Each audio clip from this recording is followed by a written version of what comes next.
Good evening and welcome to the October 22nd meeting of the Rutherford County School Board. We will have the Pledge of Allegiance led by Mr. Fred Blair tonight.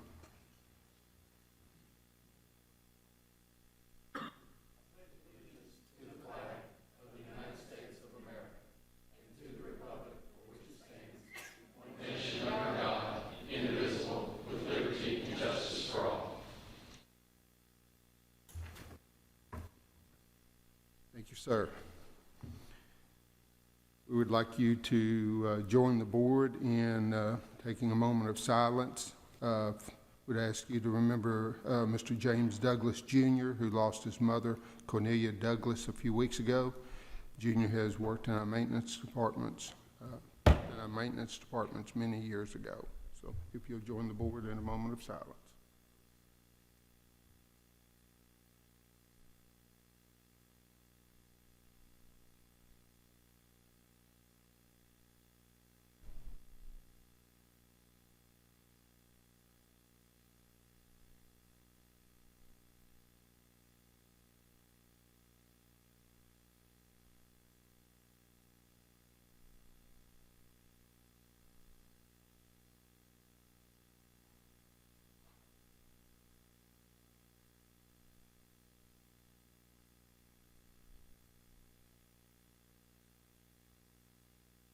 Thank you.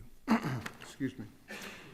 Okay, start off with approval of the agenda. Mr. Hodge? Second. And Ms. Moore. Of course, we met Tuesday night in work session and discussed most of these items, if not all. Further discussion or questions? Hearing none, all in favor say aye. Aye. Any opposed? Carries. Number 5 is the approval, will be approval of the consent agenda. Mr. Estes? Second. And Mr. Holliday. Discussion? All in favor say aye. Aye. Any opposed? Consent agenda is approved. To number 6, we have one visitor. Mr. Scott Casamore is back with us. Welcome, sir. If you'll, just for the record, repeat your name and address, and you have 3 minutes, and again, welcome. All right, thank you. Name is Scott Cosmore, 3 children in Rutherford County Schools, address 12741 Manchester Pike, Christiana, Tennessee. I'd like to start by a word of thanks. I had to leave early from last month's meeting, and I went and viewed the session on YouTube. And I wasn't able to hear Mr. Holliday's, Ms. Moore's, and your comments regarding kind of the wrap-up, general comments at the end. And so I want to say special thanks to Ms. Moore for her comments and Mr. Holliday for his, because sometimes as parents, we don't see the wheels moving very fast from the comments we make. And when I hear that people are reciprocating and understanding and hearing us, that's really important to us, okay? So I want to say a word of thanks very quickly. I want to start also with a quick story. I did some volunteer work at Whitworth last Saturday, which required getting my truck out in the field. And lo and behold, after I left that, after 4 hours, my tire was going flat. And I didn't know what was wrong. I couldn't see anything. But come to find out, about 3 days later, I had punctured it with a piece of wood. It was a very small piece of wood. And I thought, what an interesting analogy. That's something very, very small, something that you would never think would puncture a tire, punctured my tire. And it could have led to something kind of serious. So my analogy to this meeting is that even the smallest things, if left unchecked, can have interesting or hazardous consequences, right? So I've come to the board several times, and as noted by Mr. Holliday, one of my sons had to read the Quran at the TCAP test last about 3-4 months ago, and that's what really kind of touched off a little bit of my frustration. At that point, I talked to my school board representative, Ms. Moore, and Mr. Holliday, and they took some significant action, of which I'm very appreciative. I would like to make a request today. I don't want to just tell you all what's going on anymore. You know what's going on. And obviously in the last month, a lot has been going on around the teaching of religion in schools. I would like to ask a request of you. And by the way, Mr. Zago as well, I want to recognize you because I understand you had some training with the history and social studies teachers on outside materials. That's going to dovetail with what exactly I'm saying right now. My request is I know this board has created special committees for certain things. I think one was for school use or something of that nature. I would like to request a special committee to be, I guess, generated with maybe a couple school board members, Mr. Zago, and maybe a couple parents or committee members. And this special committee would actually have a couple tasks. And the first task would be to actually monitor, I'm sorry about the reverb there, to actually monitor these outside materials. Because I don't think Mr. Zago can monitor everything that's going on and all the resources that have been approved. Some websites change, right? And I don't think he's going to be able to monitor everything. So the special committee would do that. Mr. Costco, Mr. Odom and I will be happy to meet with you after the meeting and Okay. can share further points of your request. Sounds good. All right. Thank A few you. more things to talk to you about then. Yes, sir. Thank Be you. happy to wait. Thank you. Okay. Mr. Odom, number 7. Number 7, Central Magnet School teacher Kyle Prince has been named the Middle Tennessee Grand Division. And Mr. Prince, if you will come up to the mic, Grand Division Teacher of the Year by the Tennessee Department of Education. Well, if you saw today's report card, there's only about 63,000 teachers in Tennessee, and this is one of the top 3. There you go. So how does that, a good way to look at that.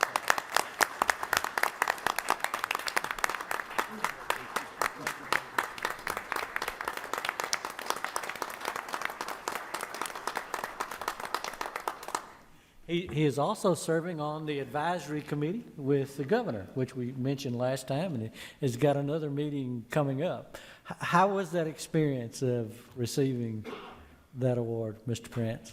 It was an amazing experience, and it's an honor to be selected into that role. And throughout this whole process, it's just been a great reminder of how many great teachers there are in this state, in this county, at my school. And so there's so many other teachers that I can think of just off the top of my head that should be in this position. And so it's been a great reminder of that as well. But I was really shocked, that's for sure, to be selected for that. Well, we're very proud of you for that, because these kind of awards do not come around very often. Just to, again, take care of us when you meet with the governor's council and see I will some try. good advice from a teacher's standpoint and all, too. I think Anybody else? Mr. Holliday shared with you some advice about being forceful. Indeed. So, take advantage since you'll have that ear. Right. And we're just so very proud of you. So thank you. And one thing that I just wanted to mention, I've worked with James Evans and working with getting a form set up for teachers to provide feedback so that I can take that and share their voice with the 2 committees that I've been appointed to. So I'm hoping to get more feedback from that up in the upcoming weeks, because we meet November 5th as our next meeting. So Thank you very much. thank you. Thank you. We love to show off our talent. Yes. Well, we get to do that fairly often. Yeah. That's the good thing That about is. it. Okay, number 8. Number 8 is our spotlight on education for this evening. And about a month, 6 weeks ago, you asked you'd like for Mr. Blair to come and talk about where school nutrition, food service is at this time. So he's prepared a presentation, and we'll throw it open at the end, and you can make some more inquiries if you'd like to. Thank you, Mr. Blair. And he's not related to this Blair here. We go all the way back to Scotland. That's right. I appreciate the opportunity to have, to discuss some of the issues here. I know I've gotten some comments and feedback from several of you. On the right-hand side of your packet is kind of an overview of everything that has taken place over the last several years. It's a lot more detailed than what I'm going to touch base on. I'm just taking small parts of it in the PowerPoint presentation. On the left-hand side of your folder, I know some of you had requested free and reduced information. That gives you a breakdown of all the free and reduced, school by school, how their percentages stack up, and then at the bottom you have the total that lets you know where we are as of today as a district with our free and reduced. And also, some of you had requested to take a look at the menus that we provide or that we fix for the kids at the schools. So there's you a copy of each of the menus for the breakfast for both sections and then the lunch menus. So if there's any questions that you see in reviewing that, that'll be fine. But aside from that, I'll just move on. Taking a look at last year's information, this gives you a breakdown, and it's in your packet, but you can look at it up here. It tells you where we were in total revenues, a little over $16 million. As you can see, between labor and benefits, that has now become a significant portion of our budget. A little over $8 million went to cover salaries and insurance. Our food cost, a little over $6 million, so now you can see that our labor and benefits have actually superseded what we would usually spend in food, which in the past was opposite, really. The $1.3 million deals with our non-food, the paper supplies, and as you know, 2 years ago, we moved from the plastic and the styrofoam to the biodegradable and compostable, and we're working closely with Mr. Nolan and his folks at Waste Management. He has received a grant, and we're going to be installing composters at each of the schools that allow us to recycle all of the paper and biodegradable and compostable products that we have, along with some food products that they're going to be trying to help reduce what's going to the landfill and that part of it. Then as you can see, with surplus and deficit, fund balance, and at the end of June of this year, we had an excess balance, and this is after our 3-month operating cost. In other words, to pay all the bills, to pay everything. We still had an additional $311,000, and that information I had to submit to the state because they really don't want us to make any profit, if you want to call that. We call it excess balance. So we have to submit a proposal to the state of what that money is going to be spent for. Since this happened in June, of course, we had the increase in 3.1% increase for the employees. Part of this will go to cover that. Another part of this will go to cover any kind of benefit increase that we have with the insurance that comes by in January. So we try to, it's a business. I know we're part of the school system, but you have to operate this like a business because you have to anticipate what the future costs are going to be so that you can make plans to reduce your expenditures to allow you to absorb any additional costs that come across. Just so you'll know, this is the reimbursement rates for this year for the free and reduced and full pay. It breaks down for breakfast and for lunch. We also have a portion of the 46 schools that we have, 40 of them actually serve at least 40% of their free and reduced kids at lunch, which entitles them for a higher rate at breakfast to help encourage those kids and help us financially encourage those children to come back with us every morning to eat breakfast. So we only have 6 schools that don't meet the 40%, and we're working hard to try to get that because if you've got that many children that are already applying for benefits, those are the ones who need it, just like the rest of the children. So we're trying to work on that. Commodity entitlement, I know in the past everybody said, well, the cafeteria food's free, so we can just do with it what we want to. We still have to buy it just like you do when you go to the grocery store. We receive from the federal government, from the USDA, 25 cents for every reimbursable meal that we sold 2 years ago.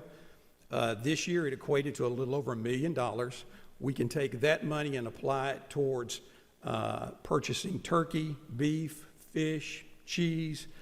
In the past, in the good old days, they would actually send you the whole product. You'd get boxes of frozen chickens that the ladies would have to cut up and do with what they need to.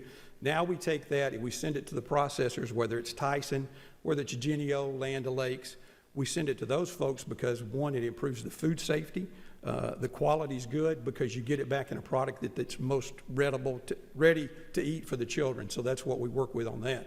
So of that also, $250,000 we divert to the schools that have lower financial balances. We allow them to purchase produce without incurring any additional expenses so that we can help with their cost control. Other cash revenues that we have come across is through our a la carte sales and through the My Payments system, which is set up where parents can actually apply, they can make payments online for their children's accounts. Here's the meal counts for the last 6 years to kind of give you a feel for where we are, all the way up through this past year. And you can see this is last year was our first full year of compliance, and that's with the whole grain requirements, the sodium requirements. You can see we took a significant hit in our breakfast and lunch. There was a slight dip back in the 2012-13. That's when the government was initiating the new Healthy Hunger-Free Kids Act, which was the whole grain. First they said we had to have whole grain. Then they said, well, no, wait a minute, we might want to rethink that. And then they decided officially in the 14-15 year that, yes, that's where we wanted to go with it. So that's where we are on our participation numbers. And as you can see, those are quite significant. We feed a lot of children, breakfast and lunch, through the course of the school year. Another side of the revenue, these are our a la carte sales. These sales are generated for anything that is not purchased as a reimbursable meal. If a child comes through and wishes to get just a chicken sandwich, or if we have smart compliant baked fries, anything like that. Fruit juices, fruits, apples, if they wish to purchase those individually, that's what generates our a la carte sales on this side of it. Free and reduced, just a little bit of the history for this year. We've processed a little over 23,000 applications. 4,400 have been approved free by income. Those are the ones who submit information to us. A little over 11,000 we've approved because they come to us directly from the state because they receive the SNAP, TANF, or they're a foster child. We also receive the data from our office here on the migrant and Atlas students, and that it additionally goes into our direct certification. 2,400 children approved reduced, and we've only had 828 that have been denied because of income, excessive income.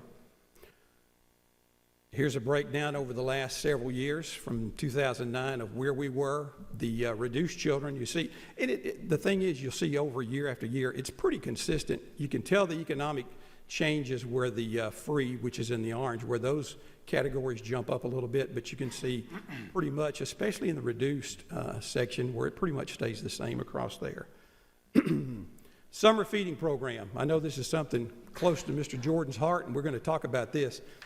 The summer feeding program that we do, every school that has 50% free or reduced, that school site is eligible to be on our summer feeding program. It's important that for you to know that we send letters out to principals and ask them, hey, you qualify, your school does. Sometimes we get a response. Sometimes they say, no, I don't want anybody in my school. It's their choice. It's their building. But those sites that do welcome us, we go in there, and it's based solely on you've got to have students there with some type of activity. We do a lot at Laverne High School. They furnish meals for all the camps, football, band, soccer. All the sports teams eat there for breakfast and lunch. We have rec departments. We do the Boys and Girls Clubs, both in Smyrna and Murfreesboro.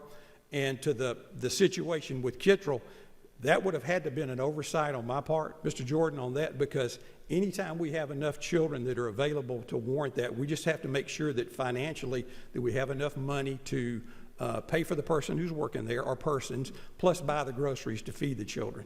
So that's something that we'll be more than happy to revisit, because the more children we can feed during the summer, the better and stronger we're going to be. As you can see, these are the listing of the schools that we had this past year on the summer feeding program. We've actually broadened it out to where we have vans equipped, and we take the equipment to the schools or to the apartment complexes so that they can, in their community buildings, we can actually set up and serve those children breakfast and lunch. There's a list of the schools that participated this past year.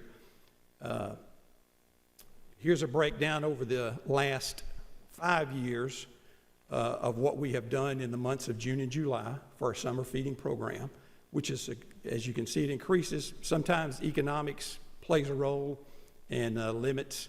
And parents, from time to time, it's just the way the things are changing now. Parents don't want their children walking to a school if they don't feel comfortable. So John Coleman, we used to do the Wary housing, have a strong pull from there, but now attendance from that has dropped off. We've actually tried to work with them to establish something at one of their buildings. to try to get closer to the children. So we have whatever options we have that we can try to exercise, we'll do that. Over these past 5 years, you can see that we've served over 457,000 meals to every child that's 18 years of age or under. This does not include, because we get a lot of parents, we get a lot of, when we've got school work going on, construction, we get a lot of those folks coming in. It's a good deal. For $3, you can come in and get a good hot meal because we serve the same type meals that we do during the regular school year. It's not just cold sandwiches. They can come in and get chicken, they can get spaghetti, they can get lasagna, whatever that is on the menu for the day. One of the other questions I think somebody was alluding to was where are we with the USDA and the Healthy Hunger-Free Kids Act of 2010. September of this year marks the new reauthorization for the Food Service Act. There has been no decision of whether they're going to modify any of that, but I can tell you, we break it down here. Menus are developed because they have to be age appropriate. We have to get K-5 together, we have to get the 6 through 8 together, and we have to get grades 9 through 10. The federal government mandates that we have to run the nutritionals. We have to track what we do in calories, sodium, fats. We have to make sure we analyze all of that information to have analyzed, and we have to have it certified by the state that we're doing what we need to do. For up and through till 2016, you can see that there's the sodium levels for elementary, middle, and high school for lunch. 17 to 18, you'll see another reduction, and then as you get into the 22-23, which is the wrap-up year for this Healthy Hunger-Free Act, that's how far it goes. It's exactly from the beginning of this program to the end, it's a 50% reduction in all sodium that'll be offered at the school. Some other things that were added this year that we have to do. This year we have to offer professional development for all our employees. Managers who are in our system have to have at least 6 hours of annual continual education. Beginning next year, it has to go to 10 for current staff and just cafeteria employees. It's 4 hours this year. Next year, it goes to 6. So that's an ongoing additional expense that we're working on. Additions to that, we have our marketing requirements. We have these posters up provided to the schools where when a student comes in, they can see exactly what it is that they have to select for a reimbursable meal, because on the protective glass above the products, it lets them know this is a grain, this is a meat, this is a fruit, vegetable. Take a look at what the chart says you need to have and make sure you match that up so that you can select that. And then finally on this is this year is our first year of the new cycle where we have a review from the USDA and the state. They'll be coming in December. We'll be selecting 6 schools. They'll be reviewed by 4 folks from the State Department of School Nutrition and possibly 4 additional members from the USDA to review all the Smart Snack requirements and our recipes and our nutritional analysis and things like that. I think probably the most important thing is what we'll see, even though there's a decline for this 1 year. The children who started with this, who were first graders or kindergarten when we did this starting 2010 and a few years, these children are coming along, and that's what they expect to find. We have to work through this thing where the high school kids are really disenchanted because they're not getting the French fries like they wanted or the fried chicken like they used to get. But the children that are coming up are adapting to it, and they enjoy it. And so as they continue to grow and to move forward, it's just going to run its cycle, and we'll be right back where we need to be on that part of it. Any questions that I can answer for you folks? So, Mr. Blair, Yes, sir. Kittro was an oversight?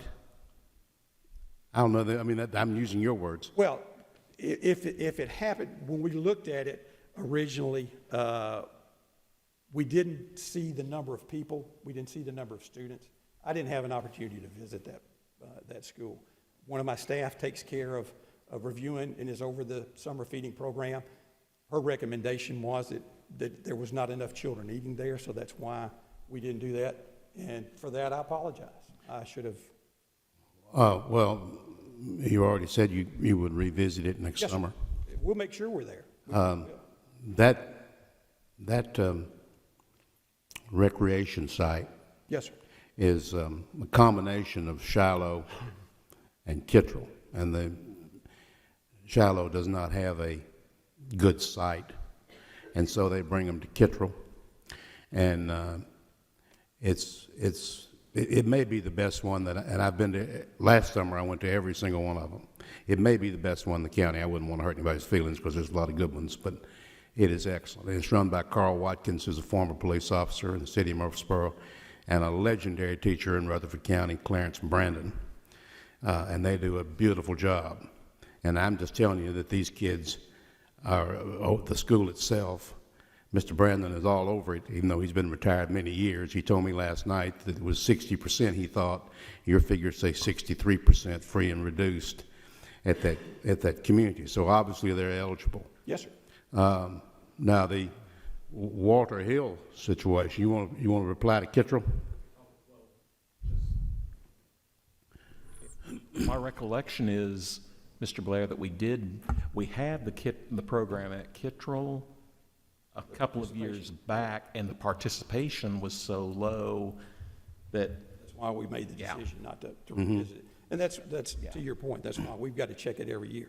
If every school, like we said, every school that's 50% or greater, if we could open every one of those schools during the summer, it's great for our folks because they get full-time employment year-round. But the best part, it's for the kids because they can be in there and it's just a good program. It's a good quality meal and it doesn't cost parents anything. And Mr. Brandon told me that and excuse me, Mr. Odom, the principal's name was Ms. Chafin. Is that right? If I'm pronouncing it correctly? But it is no longer. I have not met the new principal. Now, Ms. Campbell at Walter Hill, I have talked with her about on the phone, and her story was involving Walter Hill, and once she got to telling me about it, she just kept talking. It's a typical principal fashion, standing up for her school. But and to use her words, she said she had pleaded and begged for that program to continue there, that they had offered to take the food themselves to Wilson Elementary and to Las Casas because they were not part of the feeding program either. And that finally it was pulled from them. She said recreation figures dropped considerably after the food was gone, and that a local church, and she didn't tell me who it was, attempted to help at least temporarily during the summer with some food. I believe that was the summer before last. I'm not sure about this summer. So these people, I think, and I can't, obviously you've got plenty of programs, plenty of summer feeding stations, and I can't comment on all of them. I don't know about all of them, but I suggest that that perhaps this needs to be looked into again. And I think, I mean, you prepared a lot of materials here, which I'm impressed that you're here, and I'm impressed with these materials. But I think you're going to agree with me. I think if it's 50 hungry children or 10 or 1, I'd like to think we could address it in some way in a county and a state and a country as rich as this one is. We should not have hungry children, and I know we do, and I know we're going to have rules, and whenever you're dealing with Washington, you're going to have a lot more rules than you ever wanted because they know nothing about this, really, not really, and they don't know what you do necessarily. They're just going to hold you to a number. Well, my number is 0. I don't care what Washington's number is. Anyway, I appreciate your comments, and I would appreciate more contact with you on this as we go into the next summer. At any time, and this is for everyone, at any time, my door's open, phone's there, and I think what we really need to focus on, if we have sites that are generating additional revenues more than what the staff and the food is costing us, we could use the profits from those sites to help fund those sites that maybe don't have enough to get through, that we can stretch the dollar around and look at that. But I'll be happy to, when we get past the first of the year and we start looking at the site, I'll be happy to let you see the list of schools that are available. And then from there, I appreciate any comments, any feedback, because that's what we're here for. If we don't feed the children, I don't have a job. That's the whole point. So wherever we can go, whatever we can do, that's why we reach out to apartment complexes. I mean, and to do that, once again, I apologize. And just so we're clear, and I think you touched on this just a little bit a minute ago, and since we were talking about Kittrell, we could talk about any of them, but we'll just keep it there. If they have, I have never been in that gym, and I go with, this summer is the only summer that I have not visited that site. I went to all of them last year, but I don't think I went to Kittrell this year. But I've never been there when there wasn't at least 40 kids in there doing something. And usually they have a couple of volunteer people from the community and then the 2 site directors from Shiloh and Kittrell all there. And they also told me, and I think you touched on this, that other people, it's not restricted to just those kids that are there playing. Other people from the community can come in, and if they're under 17, Under 18. under 18, Yes, sir. he told me 17, but your figure said 18, Yes, sir. that they can eat. Sure can. And it's just hard for me to imagine that they wouldn't be eligible in every sense of the word, particularly with 60-some-odd% free and reduced lunch. I appreciate your time, Mr. Blair, and I've Yes, sir. monopolized this, and I didn't mean to. Others may have other questions. Thank you. Yes, sir. Remind us again how many sites or how many schools were eligible because of their percentage? Because it looks like you have 13 sites. 13 there. I don't know the exact figure on which ones, because we just pull it by the free and reduced information. As far as an exact number, I don't have that, but I can get that for you. I sure can. I think this, Because we have, when you get to the Smyrna-Laverne area, when you have Laverne Primary, Roy Waldron, Laverne Lake, Laverne Middle, all of those, and it's a selection, because what we look for is, if we've got YMCA going on, that's a good target, because we know there's a lot of children right there. And if you get with Laverne Lake and Laverne Middle, logistically they're right there. So is there a need for both sites to be open, or can we consolidate that down in one? But we'll take a look at any option on there. That is no problem at all. Mr. Estes? Yes, sir. Thank you.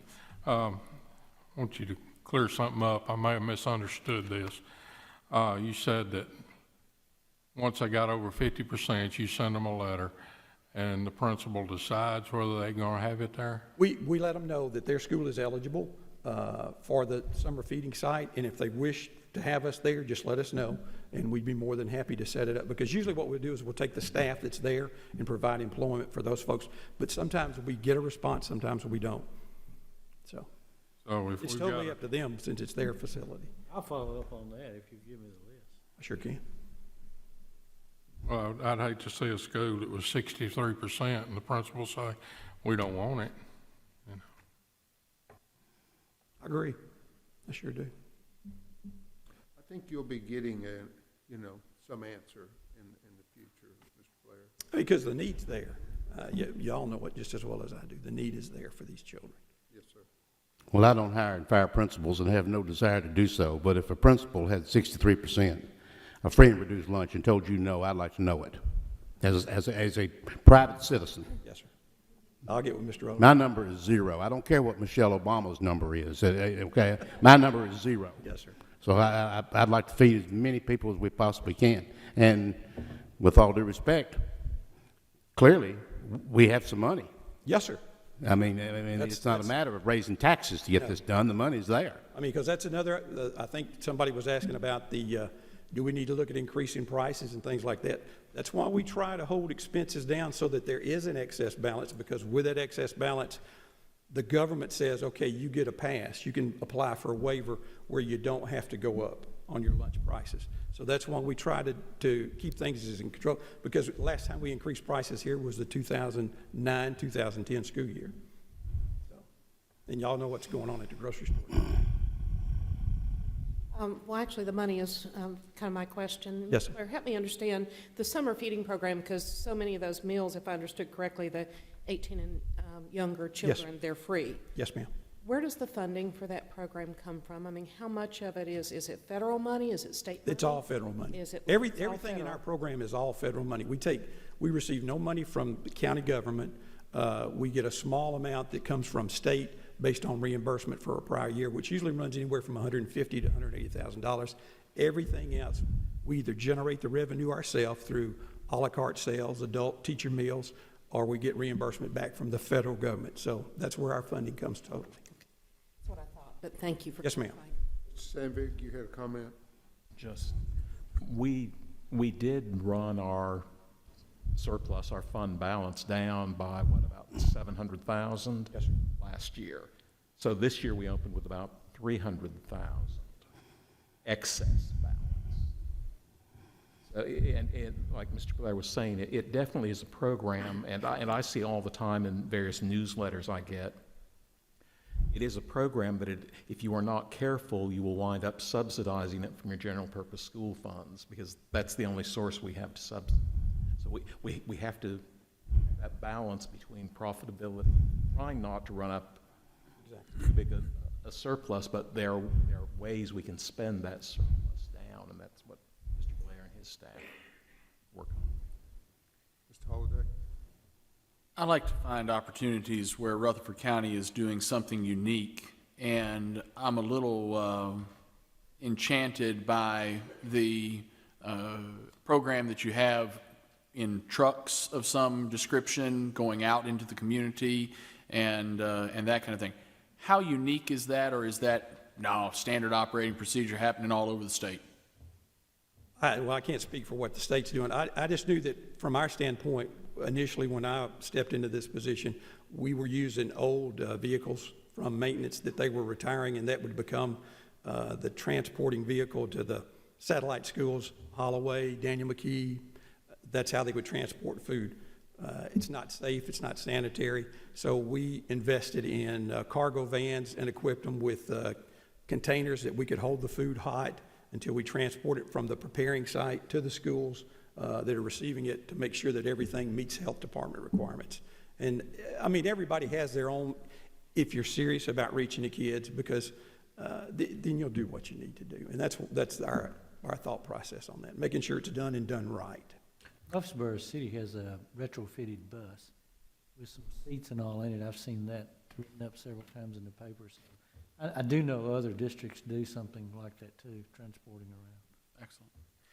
We also have a fairly popular culinary arts program at some of our high schools.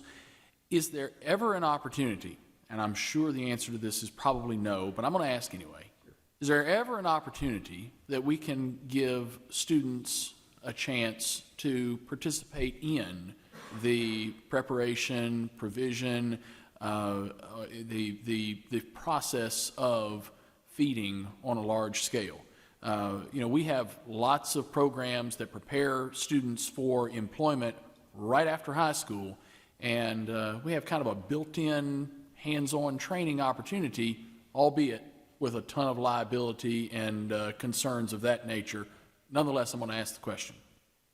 From our standpoint, that would be something from an HR and instruction. We're staffed to do what we need to do. The liability is huge. A lot of I won't say a lot, but some of the kids who graduate from the culinary arts program, if they're at MTSU, they actually come back and work with us in the cafeteria as employees. So while they're in school, that's the focus, to get in your education, take care of the training from that standpoint. If you'd like to come back and work with us, we'll pay you, and you can come back. Excellent. That's what we do. Thank you. Any coordination with the city school systems and when you're setting up these sites? Because we have some schools, we have Rutherford County schools inside the city limits. Right. With our program, the city system works with the Department of Human Services. They don't actually, they're just a vendor that contracts with the Department of Human Services to feed these children that they do in the city. We run our program straight through the state. It's a seamless summer feeding program so that the reimbursements come back to those schools that are providing the food to take care of the cost on that. So it's a different kind of a... Different program. Yes, sir. Okay, thank you. Anybody else? Thank you. Thank you all. Excellent presentation.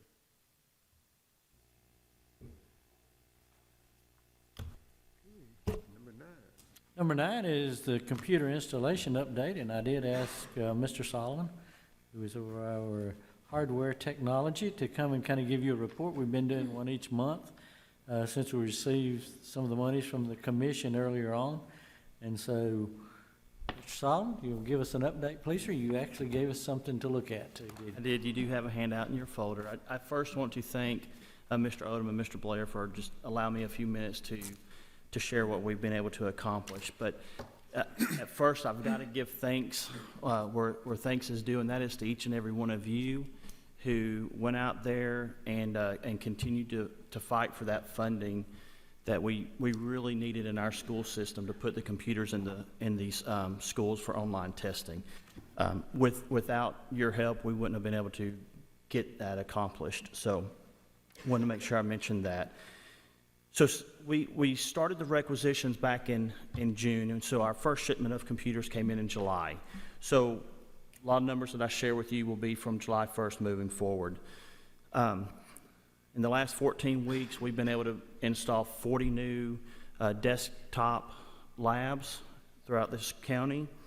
We've replaced 81 computer labs, and then we've also installed 27 new laptop labs. So that gives us a total of 148 labs that we've been able to put in our schools this year. But I want to break down that 148 labs to the number of computers that we've actually put in there. So we've done 117 teacher workstations. We've done 3,577 student computers, and then 769 student laptops is how that breaks down. And that kind of gives you an idea of where this money's been spent at. Now, there's also money that you approved of just a few weeks ago for some upgrades to our networking equipment, and that was due to the growth of the students, due to the growth of the number of computers that we put into the county, and so it required us to purchase some additional networking equipment, really to upgrade it. I also want to mention that throughout this process, it's been a busy one. There's been many people who played a big part in it, and I want to make sure I mention a few of those people. Lynn Pater in the purchasing department. In all the new labs, we put in new desks, new chairs.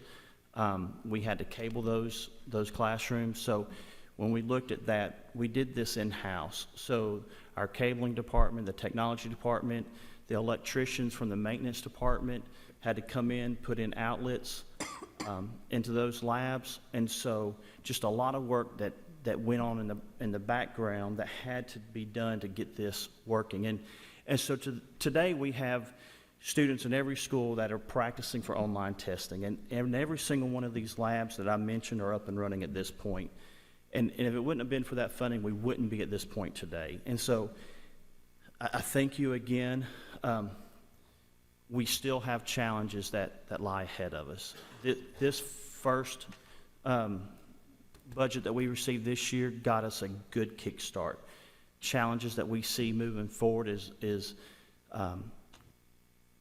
with intervention and online testing and preparing, there's more and more student computers in the classrooms that are outdated, where teachers are using those more and more today to get the students ready. That's one of the big challenges we have, and then some of the other ones are just networking equipment that we may have put in 15 years ago, and we're still operating them today. And we identified a few schools in the last few weeks that we will be replacing their network equipment in the upcoming months, just to make sure that we don't have a bottleneck in that. But that's kind of where we stand at this point and what we've done with the money, and more than anything, just giving you thanks for what you were able to accomplish to get this done. Could you have any? Paint us a picture of maybe an elementary school, a middle school, and a high school, how these units are in the classroom and the lab situation, for the different campuses, just, I know all of them have some differences, but maybe kind of paint us a picture of what it looks like. Absolutely. So I worked closely with Mr. Zago. We were looking at student numbers. We were looking at what the state says our minimum standards have to be. We have to be able to test 50% of the largest grade level at each school. So our goal was to make sure that we had labs in every school that we could test 50% of those students, but make sure we test a class at a time. We didn't want to put a lab in that could hold 15 computers and there be 25 students in the classroom, and then you have 10 students that wouldn't be in there with the class, which would be their normal environment. So we looked at that throughout all the schools, and we made sure we had those labs. When you walk into a lab, the computers are new all-in-one computers. They're more of a small form factor, and we have a teacher computer that's used as a presentation. We have the numbers that we kind of use for an elementary are 26 computers in a lab. In the middle school, we use about 30 to 31. And then in high school, it's typically about 31 to 35 computers per lab. And again, those numbers are based on numbers that we see that the largest classes are. Mr. Blair, I might be able to elaborate, I think, a little bit. You were asking what kind of classrooms you're seeing these computers used in on a regular basis. Mr. Solomon, he's not going to toot his own horn over there, but I do want to let you know that he did all, or his crew did all that work in 14 weeks along with that. It's an amazing feat, so I'm going to say that up front. But we're seeing these used in the classrooms daily. They're not just assessment tools. Many of these computers were placed in CTE classrooms with upgrades in there, where we're utilizing them for assessments during assessment time, but those CTE teachers are using them daily for their instruction. I've been in several of the classrooms especially in our middle schools. We have implemented new writing classrooms. That's an extension because of the way the assessments are running, and also the way the instruction for the 10 core is shifting over these last couple of years. Those teachers are actually teaching in lab settings where students are doing all of their work on a computer. They're doing all their writing. They're not writing with pencil and paper and then transferring it to something electronically. We're also seeing these labs used, the mobile labs used in the classrooms on a daily basis for every type of subject work, ranging from mathematics to chemistry. Got a little support there. I did. I appreciate that. Board members' questions? Mr. Odom has certainly bragged on the effort of you and your staff and the speed and the detail that you've accomplished this task. So thank you. If we could just get the state to be as efficient as your group, we'd be. His people work through fall break and other things. They really haven't taken any time much to do it, but this have done it in record time so we could get them in place and students could practice taking online assessments and doing work on the computer. So they've done it. They've done a great job. We have the connectivity. What issues we've had has been with the state. You might tell them about the gigabyte. What we did an analysis of when students were doing the break MISC about how much capacity we used. You might relate that to them.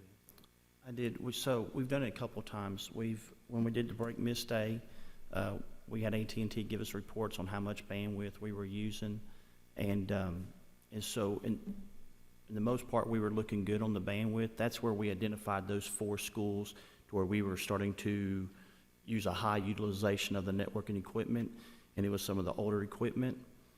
We also had a scenario this past week that the state or Measurement Inc. had an issue. So at that point, Mr. Zago asked me immediately to contact AT&T to see what kind of reports we had at that point.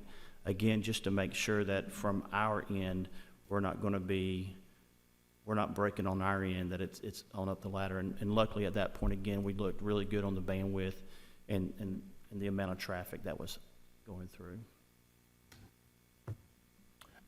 Sometimes we wonder how it is that Rutherford County can educate for $900 to $1,000 per student, less than the state average expenditure. And I think that the example that we've given here of our in-house electricians, our in-house cable techs, our in-house technology specialists, we accomplished all of this with in-house people. We did it faster, more efficient, and at a lower cost than it could have been done with any outside vendor. And my compliments to you and your staff. Thank you. I think you'll hear a little later that 900 deviation has grown substantially. I didn't want to steal the thunder. Okay. I learned something this week, and I think I've already shared it with you in kind of an update yesterday. I serve on the state EP review committee, and in 1992, the state allocation for all public schools in Tennessee for technology was $20 million. You know what the allocation was in 2014-15? $20 million. $20 million, yeah. The state has not revised that since, and that's almost a quarter of a century. Now, has technology changed? So it is now coming to the forefront that I think some people are saying, come on. I mean, if we're going to keep upgraded in the future for our students and all, much of it is online, wherever they work, their trainings, everything is that. So hopefully we'll get some attention from the state and the legislature. And they were on this BEP review committee is Representative Brooks, which is chairman of one of the education committees, and others that are part of this. So the right people are hearing the message. We'll see what happens. Very well done, Mr. Solomon. Thank you. I think when I left the classroom, to the absolute joy of thousands of children, in 2000, I believe the goal was one computer per classroom. If we could just get one computer in each classroom, we would really be making great strides. And also, Mr. Blair, I just want to say, because with Mr. Odom's leadership and with considerable advice from Mr. Zago, this board requested $1 million from the county commission early so that this very job could happen. And to their everlasting credit, the county commission agreed and went along with that and gave us that money early so we could get started on this massive task. And I forget what word you just used, Mr. Zago, but Mr. Solomon, this is a fantastic job. I mean, we're ready. Yeah, okay. Well, we're ready. And I think the county commission and the taxpayers need to be commended for that, because they came through for us. That's exactly how it's supposed to work, by the way, isn't it? I think. We used that $1 million from the funding balance from the year before, and then they actually added some more to it. Right. At your request, that you passed the budget, so that we could, I mean, that's a lot. 4,400 computers is a lot of computers. Yep. Okay. We're at number 10. Number 10 is some new and revised policies, and I think we have two of those. Policy 3.206 is community use of school facilities. The purpose of this revision is to add a provision prohibiting the use of school facilities for funeral, cremation, or burial purposes or services. Memorial services may be permitted for individuals who have a particularly strong involvement with a school or the school system if approved in advance by the director of schools, and so long as the deceased is not brought into the school property. The second policy, 5.5118, is a background investigation, and the adoption of this policy is recommended by the Tennessee School Board Association to make us compliant with state and federal law requiring policies and/or procedures that address use, dissemination, retention, security, storage, disposal, chain of custody, and misuse of criminal history background check records. So the recommended approval, the motion is to approve the revisions to policy 3.206 and the adoption of policy 5.118 on first reading as recommended by the policy committee. So moved. Second. Mr. Holliday and Mr. Jordan. And we've had quite a bit of discussion in policy meeting and work session. Any other discussion? All in favor say aye. Aye. Any opposed? Motion carries. Okay. Number 11. Number 11. You're going to be moving.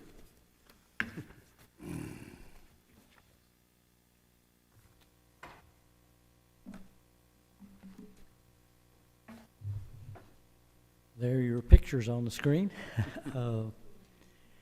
I do thank you for the opportunity to share with you the state of Rutherford County Schools.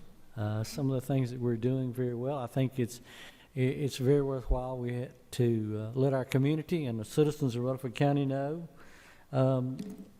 what we do with the money that's spent and how that works for us. So I'm going to go through some of this. If you would have a question as we go through, stop. I'll point out some things of interest. You have a copy of that so that you can study in more detail. Some of the things come from the report card that we released today. Some are other bits of information that we've collected and other sources.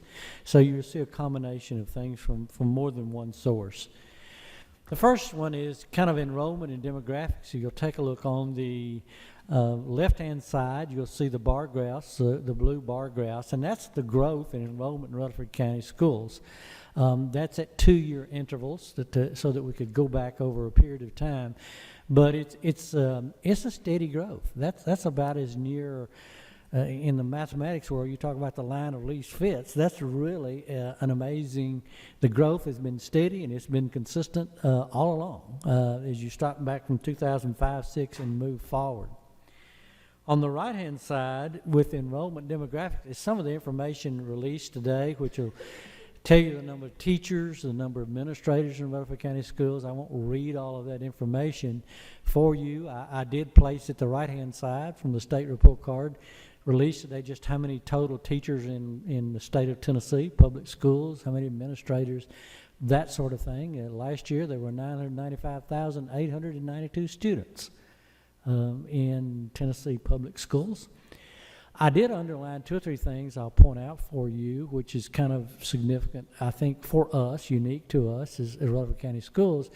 The English language learner population of students for us at 2,474, and they did make that adjustment. I copied you on an email sent to state that the first peak we got at the report card had was about 300 and something short of students in that ESL, so they did make the adjustment before they released it today. So that was a good thing. About statewide, 4.6% ESL for Rutherford County, 5.9.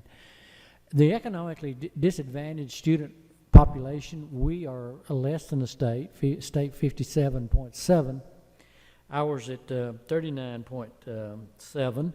That actually declined this year, and I think that shows up in some of Mr. Blair's thing. I was thinking we were a year ago about between 42 and 43%. I think you're seeing some improvement in the economy, and this will reflect that, and so that's why you're seeing some change in that particular number. Number of students with disabilities. Students with disabilities statewide is about 14%. For Rutherford County, it's 11%. And I've said this sitting here before. It's not that when we look at that 11%, what that for me is a barometer of how well our RTI program is or is not working. Because the goal of the response to intervention program is to pick students up earlier, to put the interventions in place to try to remediate that, and the children with specific learning disabilities, this is most noted, if you can catch them early and do the right interventions, then they really never get to the point that they're classified as learning disabled. So for me to see that and see around 11%, and there's a correlation really. If you look at some of the most school systems across the state and other places that are doing very, very well, you can kind of look at that percent of special ed, and they have intervention programs in place. So it's a barometer for you. So that the bottom is the ethnicity chart, and I'll the numbers are there, the counts are there that the state provided us with. So you can take a look at that, and you can kind of see kind of what that looks like for Rutherford County. Attendance and graduation rate, really pleased. This was one of the strongest improvements we saw this year. The state report card will give you a breakdown. I obviously did not try to put everything in the report card, a breakdown by ethnicity and the tracking what percent graduates. I think our lowest percent of any group was like 92%, over 92%. So they did well through all of our groups, but our improvement graduation rate for this year basically is a plus 1.4%. We went from that 92.5 to, actually when you look at that one, it's 93.91 extended out to the hundredths place. A good indicator for you, if you take a look at the kind of the definition of the cohort dropout rate, which is again another 4-year, but the event dropout rate, one of the things that encourages me when I look at that and I see event dropout rate in the 1% range, That's how many left in 1 year. Well, if you multiply that by 4, you begin to track very closely to what could happen 3 and 4 years down the road.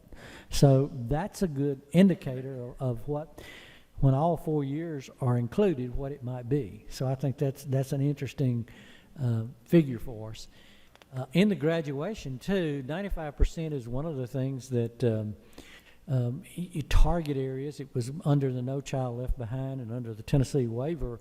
If you have 95%, even if you drop a little bit, you're not tagged as not making it. If you're 95% or above, is kind of the target. So Blackman High, Central Magnet, Eagleville, and Stewart's Creek, all 4 of those schools have a graduation rate of 95% plus.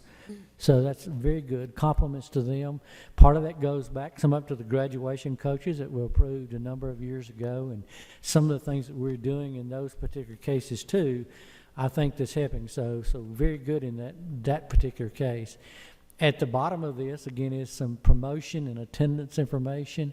It amazed me this year, Mr. Zago and I have talked about it and some others, our high school attendance was higher than the elementary last year. Look at those 2 figures. Mr. Jordan, I don't think I've ever seen that before.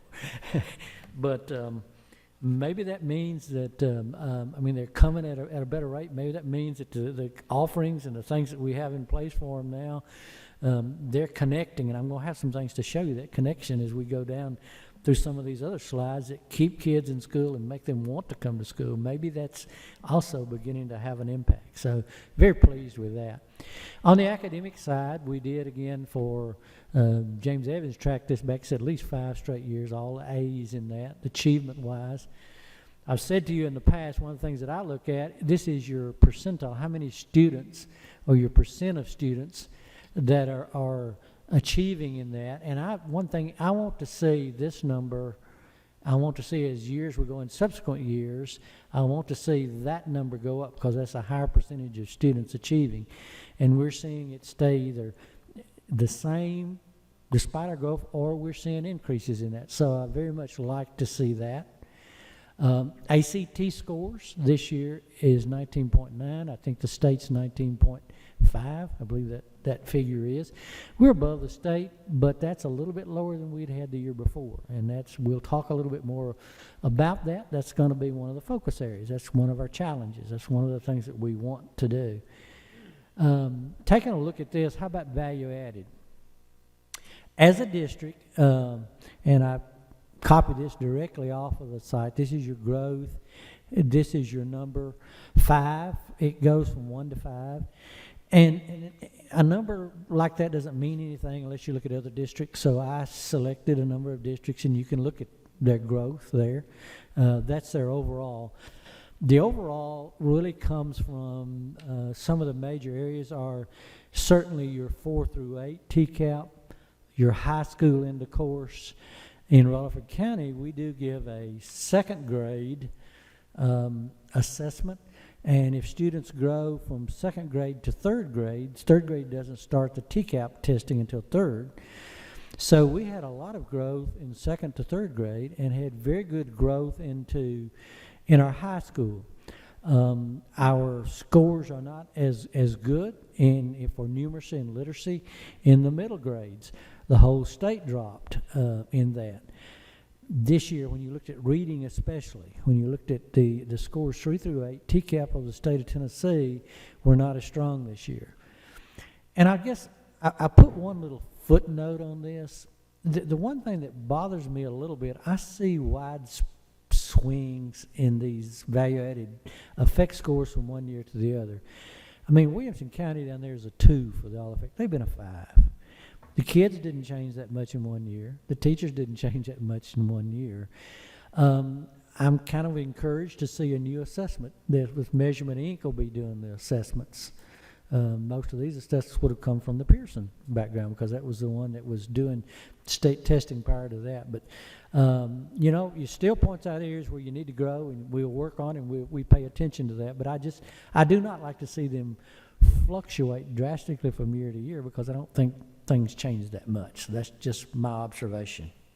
And that's a value added. That's not an achievement measure now.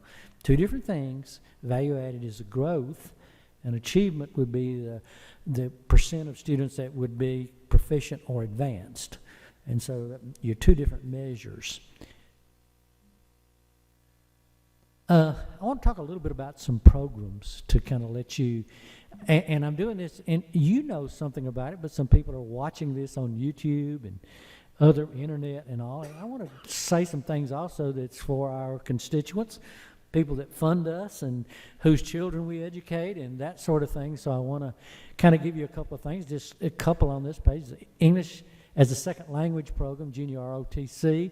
Again, we enrolled 2,474 ESL in 2014. This makes us the fourth largest ESL enrollment in the state. Largest is Metro Nashville, Shelby County, Knox County, which has almost 60,000 students, and then Rutherford County. So in numbers of ESL students, we are certainly one of the largest. One thing that I've learned to add to this, because some people get upset sometimes, Tennessee is an English-only state, so they're taught in English. So just because they're ESL doesn't mean you're immersed in English. Now, we do have very often educational assistants, that sort of thing, to try to help us with interpretation. And if parents come to meetings, PTO meetings, come to have parent conferences, we have to provide an interpreter, so that they can understand and track with their children. But they're basically taught in English, and they convert relatively quickly. I did walk back to the ESL today because this number comes from 1415. I was told today it's a little bit over 2,500. So we know that number is going up. Mr. Powell at Smyrna High said this week that since September, this is high school, he's gotten 20 students that do not speak English at all. He said he was all last year. Took the whole year to get to 20. So from September to the end of October, he already has at least that many again. Colonel Houchins gave us some information about JROTC. He comes and usually gives us good information, rewards and all, but I think we talk sometimes about as CTE as a hook for graduation rate, and I'll do that in a minute. ROTC is also a hook for parents that are looking for a disciplined environment, but an achieving environment. So he gave me some statistics that they did that last year. Their ACT average, 21.6, that's higher than the district for junior ROTC. Their graduation rate was 100%. You didn't get any better than that. All 144 of them graduated. GPA of 3.0, 4,400 service learning hours. Their scholarships, military and non-military, $2,170,845. So high achievement. It's really interesting. They take care of their own, I might say.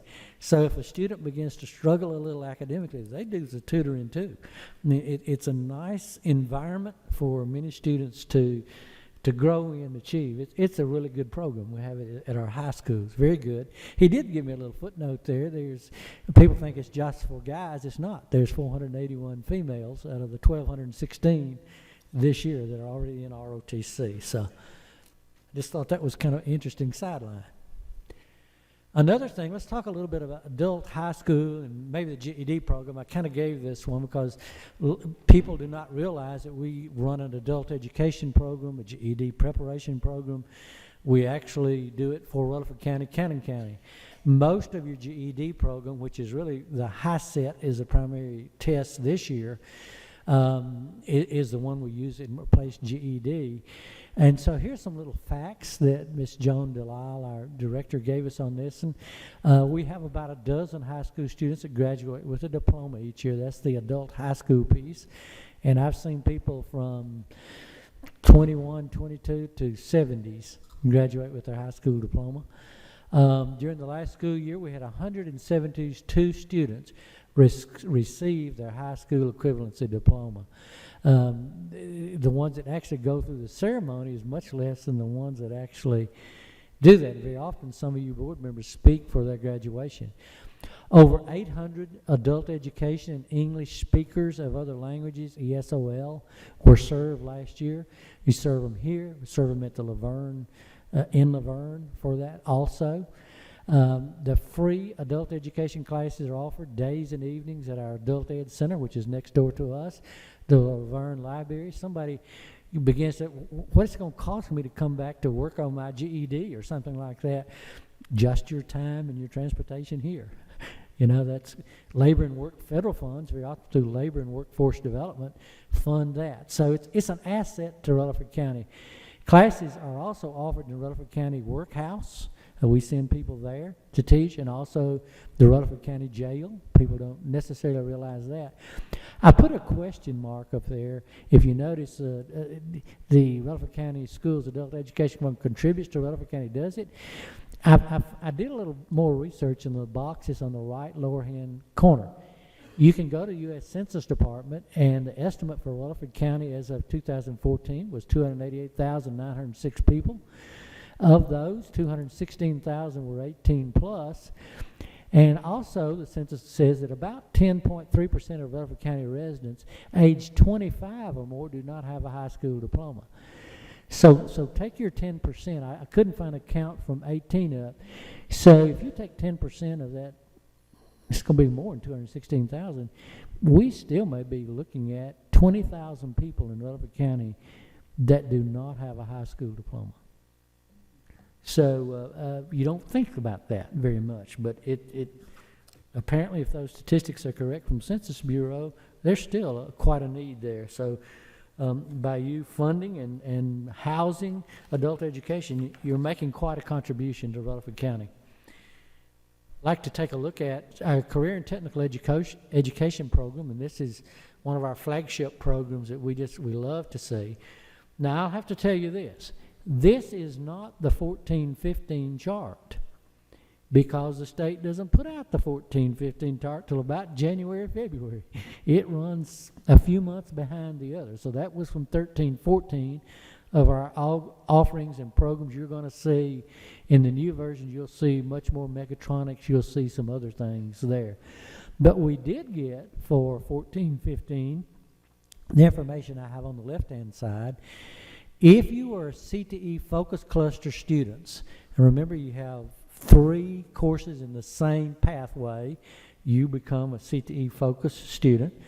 Of those students, 98.5% of those students graduate from high school. That's another one of those hooks, like ROTC, like CTE, where maybe running close to 94% for the overall population. If you're in one of these programs that hold students, 98.5%. So parents, it's another good way to get your student hooked up to finish high school, if that's a concern for you. We actually had 3 schools that had a 100% rate with their CTE students: Central Magnet, Eagleville, and Stewart's Creek High. They had 100% graduation last year if students were in those focus clusters. For some of the other things, for people that may be watching us again on TV, of course, what's really been big for us is a advanced manufacturing, which is the mechatronics. It's offered at Oakland, and then a different version of that is offered at Siegel. The STEM engineering at Central Magnet, which is certainly taught by an engineer, a lady that was former engineer at Saturn, is teaching that for the students. Many people do not know we have veterinary science and animal science. I have animal science at a number of schools, veterinary science. A lot of kids today are interested in, maybe I'd like to be a vet someday. Rutherford County Schools gives you a start in that. Another thing, too, people do not realize, the therapeutic clinical services. And I was listening to Ms. Duffield the other day, and she was talking about most of it may be the pre-nursing preparation for that, but we have programs throughout this county that's also dealing with therapeutic clinical services. It's getting ready for PT, OT, other specialty areas that some of the businesses have recognized these students. Of course, you had your Smyrna High did a presentation for the EMT program. It came with us a few months ago. Dental science we do. Audio, visual, and audio production. We have 14 of the state's 16 pathways. And a pathway can have several branches off of that. But 14 of the 16 of those that's offered in the state of Tennessee are offered in Rutherford County schools. Some other things that we're very proud of that really expanded last year and this year too. One is during 13-14, Rutherford County Schools hosted 56 of the state's 108 dual enrollment CTE courses in the state. You saw that last year, we had over half of them. Be interesting to see what it will be this year. At Laverne High last year, they reported to us they had 1,269 college credit hours earned. This year, Mr. Ash says that they have students enrolled, if they earn those credits, 2,544. So that's definitely expanded through it. It's all through MTSU and University of Cumberland.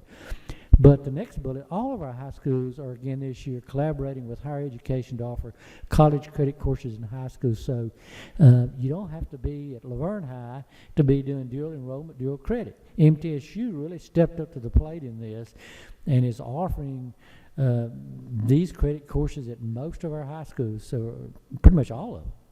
So you read last year, Blackman High is collaborating for MTSU. They call their Collegiate Academy. That received some publicity. Of course, Oakland High offers the International Baccalaureate degree, our high school that does that. Advanced placement is offered at all of our high schools. Oakland is the only one that offers the International Baccalaureate. Some other academic recognitions as we're looking at the state of Rutherford County Schools within the last year.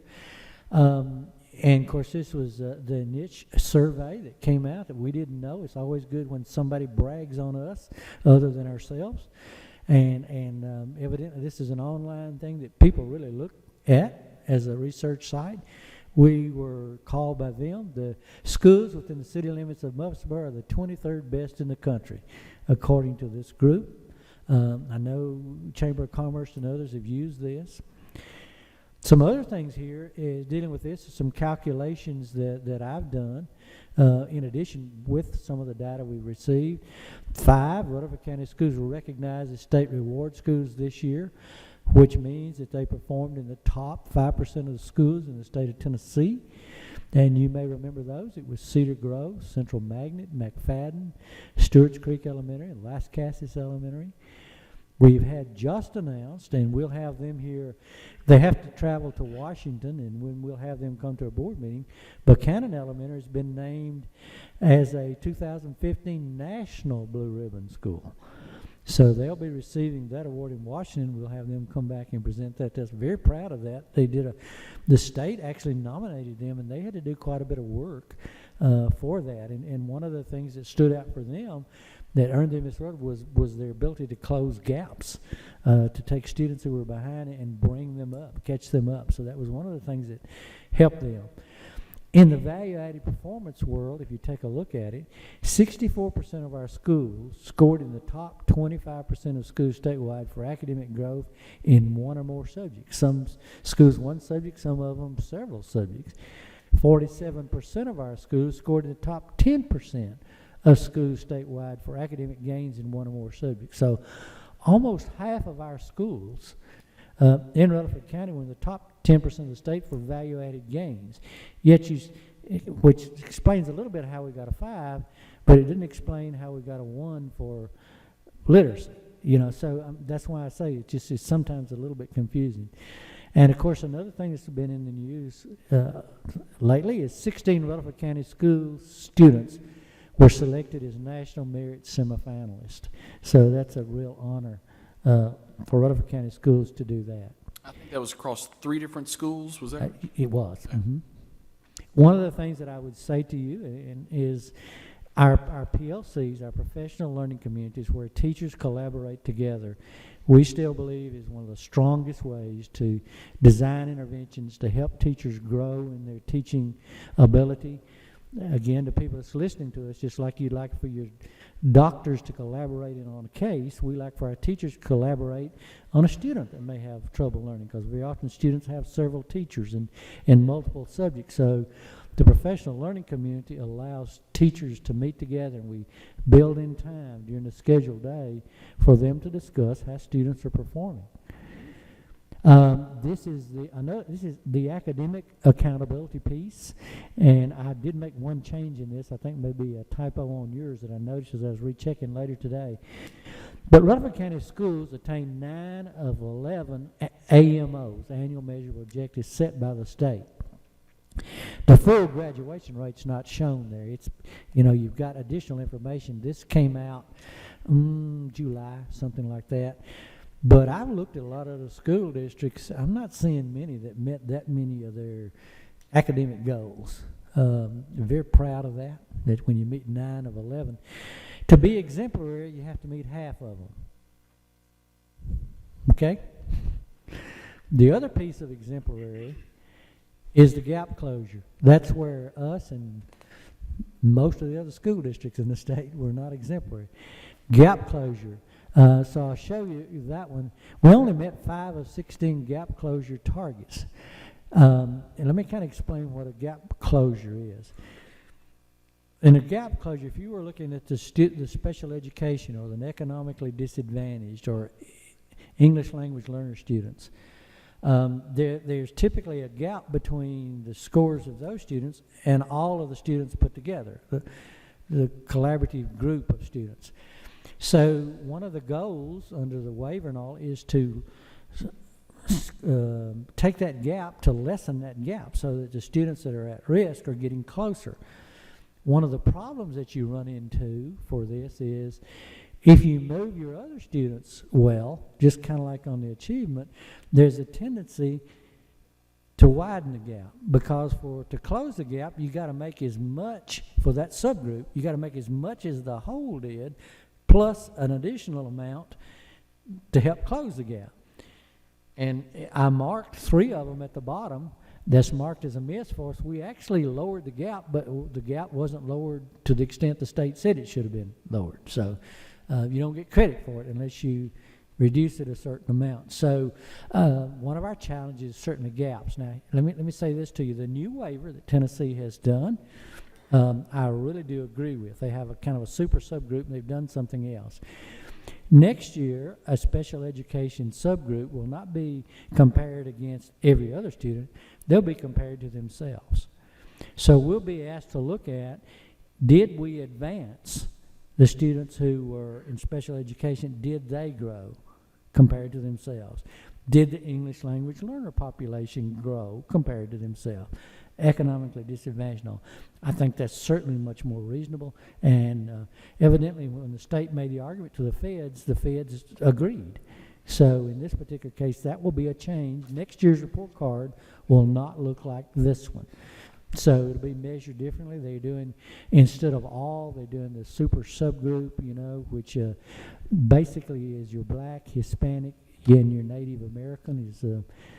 Is Asians in that one too? The super subgroup? No, those 3 are the super subgroup that they're comparing with next year. So that's the gap closure piece, and that's the part that if you look at the report card, we missed the exemplary and all because we didn't close enough gaps.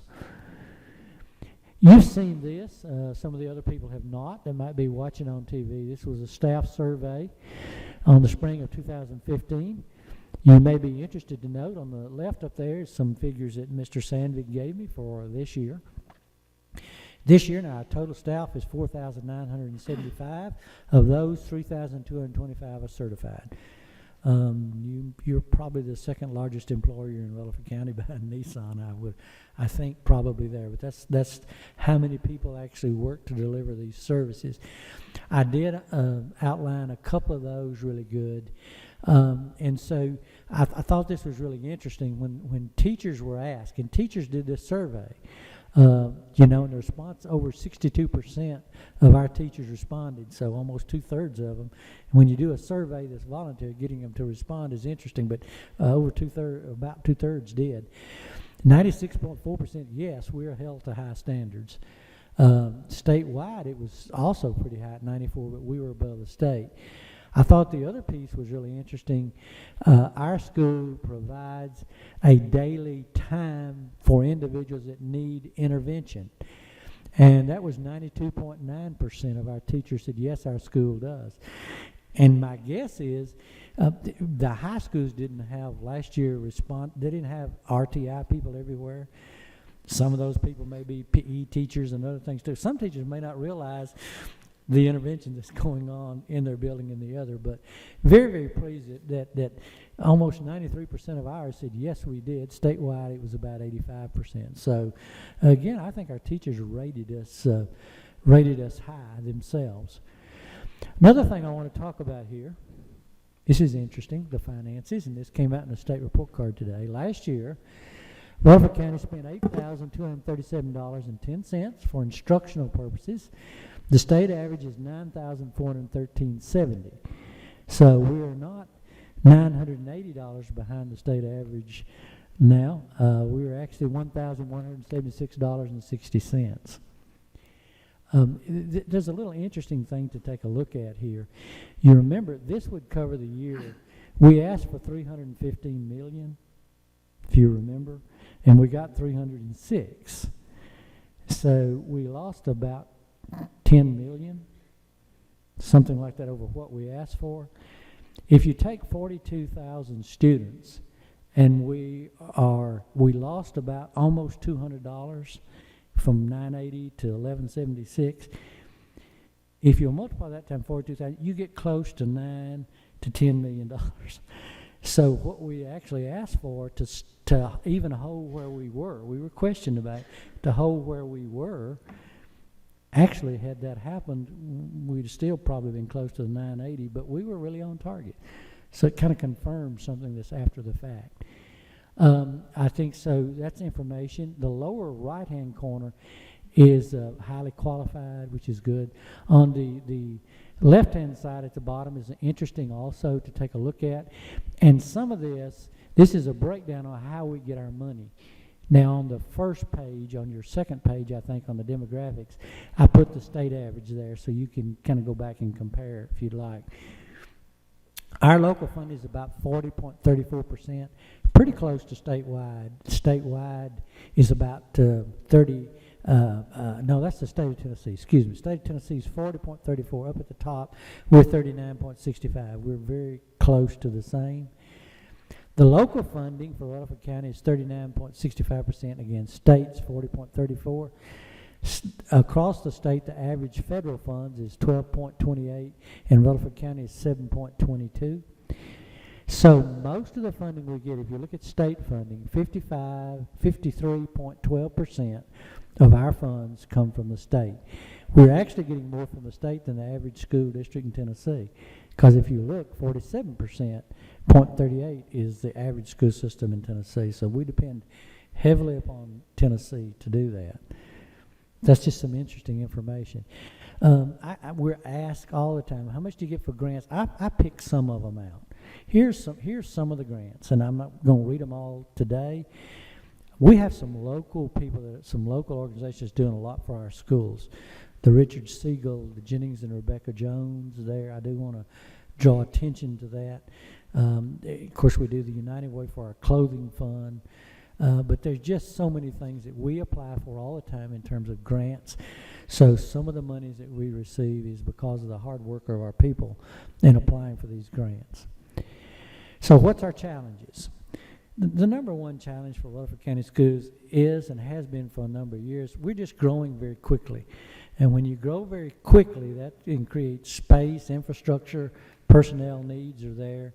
So we have to look at the sufficient space. Your goal, my goal, is to try to do away with the portables. That's still up there on us, and hopefully the John Coleman thing will be our largest group.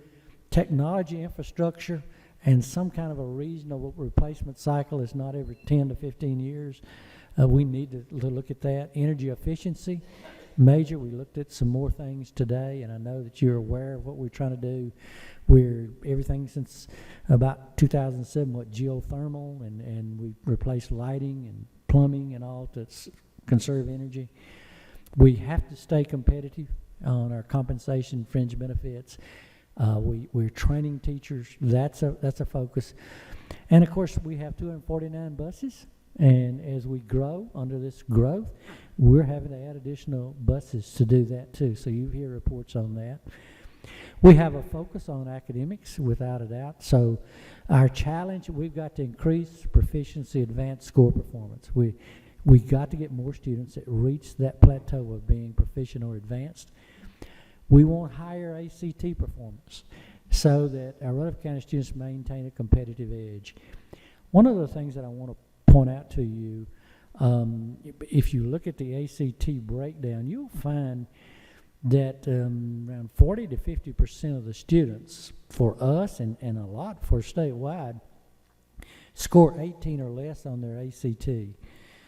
Now, it varies by subject, but if you can raise that 1 or 2%, that's a significant number of students will not have to take a remedial course in college. And when you take a remedial course, very often your scholarship doesn't pay for it, and it doesn't count towards your graduation. So a lot of kids get really frustrated in their first year in there when they're taking all these remedial courses, you know, and they're not getting college credit for it. So if we can focus on our rigor and trying to get that ACT performance up some, we're going to financially help parents and students. So that's just another side of that. We're planning some sessions for that. Another focus is to continue to increase the dual enrollment, dual credit opportunities, because I think that's where it is. The other major focus that I see for us is to keep up-to-date career and technical education program offerings. Again, aligned to local and area offerings. We need to upgrade to match the technologies and business expectations. I received word back today. I was telling you Tuesday night, Miss Beth Duffield and Brian Hercules will be here on November the 12th. And she's going to share with you some of the slides about its projections of where the jobs will be in Rutherford County next several years, how many openings, what jobs are paying the most. And she is very interested because she works with Tyra and Brian back there in our CTE about how we check with them to get our alignment in career and technical education to meet the needs of this community so that kids can get high-paying jobs. So she's going to share that with us. So that'll be a good thing to see on the 12th. So this is the last slide. You know, my summary statement is the state of Rutherford County Schools, it's strong and it's improving. We saw it with graduation rate. We saw it with so many making the academic area. Couple of reminders for you, and this is your mission statement, I believe it. The mission of Rutherford County Schools is to empower today's students to grasp tomorrow's opportunities. We know that those students in lower elementary, it's going to be so different for them by the time they graduate. So we have got to prepare our students to be ready for what they have to do to hold a job. But the other thing that I want to remind us of, and the thanks for our high performance, is our people. So our most important asset in delivering educational services is not buildings, it's not machines, it's not technology, it's our people. And we don't want to ever forget that. And you were able to get through a nice raise for our people last year, and I heard lots of compliments for that. But we just extend an extreme thanks for them on that. Any questions? If you want to, Mr. Odom, you can come back and take your seat and accept them from there if you'd like. You've been up there for a while. The thing that I'm very impressed with, you know, you noted our successes, but you're aware and you know what our challenges continue to be, and you're working towards those. So. I've never been a person to hide our problems from you. Ever since I've been here, I don't think that helps. Gap closure's a problem for us. We didn't do that well. We need to do better in ACT. So if you're going to make decisions money-wise and what we do together, we have to have the awareness of our strengths and our needs. As this level rises, as we raise the bar, that gap closure is going to be more of a problem. So I think we're doing still real well there, even though they're not really giving us a good score in that area. But I think with them comparing them to themselves, we got to grow that group. It's not going to be, you're not measuring the gap as much as now you're going to measure growth. And that makes sense. Yeah, that's a great improvement. It is. It's almost unfair that if you raise one group and you raise the other group too, but the But there's improvement, but no closure. It just makes it difficult. It bookends the first slide and the very last slide where we say our people are our most important asset. The very first slide highlights that Rutherford County has 41,901 students, according to those statistics at that point that we did that. Don't know what it is now? It's over 42. I ran it this week, and Mr. Zago ran it this week. I was seeing 42,600. Or 2,600. That was the number that I got earlier this week. One of the things that I see is when we look at the number of students versus the number of teachers statewide, it's a 1 to 15 ratio. And then when we look at the number of students versus the number of teachers in Rutherford County, it's a 1 to 15 ratio. Let me tell you how they get that. In that, they include guidance counselors. They include, in your case, you've got technology specialists in the school. I prepared today, which in a future meeting I will share with you, just using the state report card, pupil-teacher ratio, administrator-to-teacher ratio, administrator-to-student ratio. Again, numbers by themselves standing until you can compare it and look at it in comparison. So in a future meeting, I'll share that with you to see where we stand. Well, the other ratio, we list right there on the first slide, that we have 122 administrators in Rutherford County for the 41,000 students. We have 4,873 statewide for the 995,000. That's a ratio of 1 to 204 statewide. We're over And we're 343. That's the figure I had today. Yeah, I mean, that's efficiency. That's hiring the right people and empowering them to do the job and then allowing them to make decisions. That's incredibly impressive. We're absolutely moving from one of the best in the state to one of the best in the nation. And a big example of that is that over $500,000 in deferred tuition cost because of dual enrollment. Cumulative over the last 3 years, over $500,000. That changes lives because we've got families out there that did not have to pay for those tuition dollars. And whether it's the confidence of the student moving into post-secondary education, they've already seen that college curriculum, they can achieve things in that arena, and they feel like, okay, maybe I'll try that, or whether it's just the accomplishment and slicing off into that world of student debt that is so prevalent in post-secondary education. We're making a big impact there. And then the last thing that I saw was, again, I mentioned it, national merit semifinalist across 3 different schools. It's not just the magnet school. We have outstanding, high-achieving, world-class academic accomplishment at all of our schools, and that's to be credited. And we should expand that and see even more of that in the years to come. Excellent presentation. Thank you, Mr. Odom.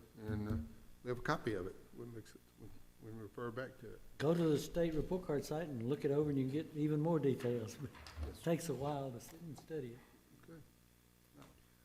I think I'll read number 12, since it applies to you. The Director of Schools Annual Evaluation, recommend approval. Motion to approve contracting with the Tennessee School Board Association to assist the board in regards to the annual evaluation of the Director of Schools for the 2015-2016 school year. Of course, TSBA conducted the evaluation last year, and from what I recall, all board members were pleased with the efficiency and the way it was handled. So, if there's not objection and we approve it, we'll stay with TSBA doing this evaluation. Move for approval. Thank you, Mr. Holliday. Second by Mr. Young. Anything further? All in favor say aye. Aye. Any opposed? Motion carries. And there'll be an insurance update the next time we meet. And I will attend that with our 2 representatives, Ms. Barnes and Mr. Sandvig. So we'll move to general discussions by board members. Anybody, if I may, Mr. Tackett asked me to publicly compliment the City of Murfreesboro Park and Recreation Department on the coordination of the middle school tennis tournament. They just did an outstanding job. Of course, we vested in those courts years ago, but they maintain and operate, and Mr. Tackett said just did a really incredible job. Just a great tournament. Mr. Odom, you mentioned earlier, and I failed to write it down, was it 94 or 98 that they set the BEP funding at $20 million for technology? 1992, I was. 92, okay. All right. It's almost 25 years. All right, so since 1992, the BEP Technology Fund is $20 million, and today it's $20 million. It is absolutely imperative that that be reviewed.